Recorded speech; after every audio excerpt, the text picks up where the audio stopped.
In this week's portion, Tissa, we read about the sin of the golden calf. We are told that Moses delayed a little bit on the 40th day, that he was supposed to come down from Mount Sinai, and because the people were worried about whether Moses would reappear, they go to his brother Aaron, the high priest, and ask him and convince him to fashion a replacement, this golden calf, around which they dance and begin worshiping this idol.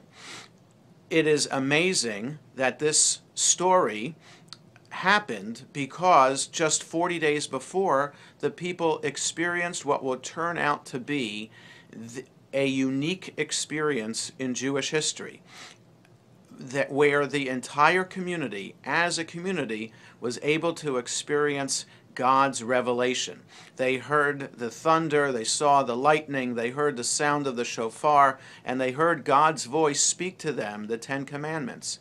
How could it be then that just 40 days later they could have forgotten all of that and put it aside and start worshiping an idol?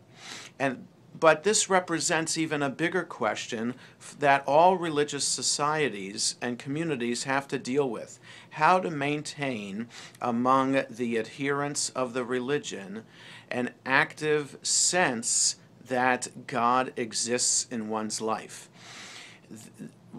Belief in God is a matter of faith. And for the faithful, it's not a problem, and in fact, we take it for granted that God exists.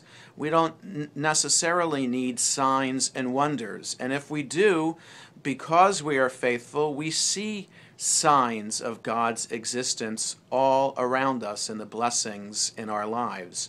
But when tragedy strikes, then we begin sometimes to question God's presence in our life.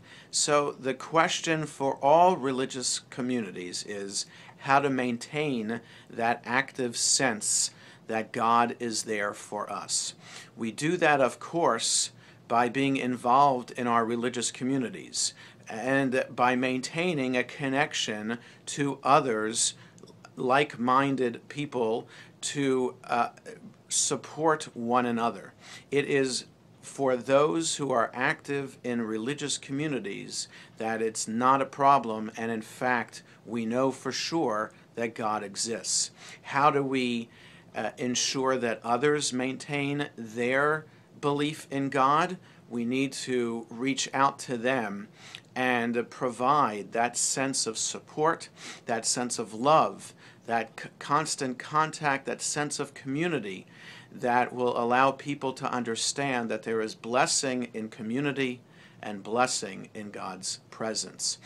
May we see this portion, Tissa, as a call to action to ensure that everyone can maintain that belief in God always. Shabbat Shalom.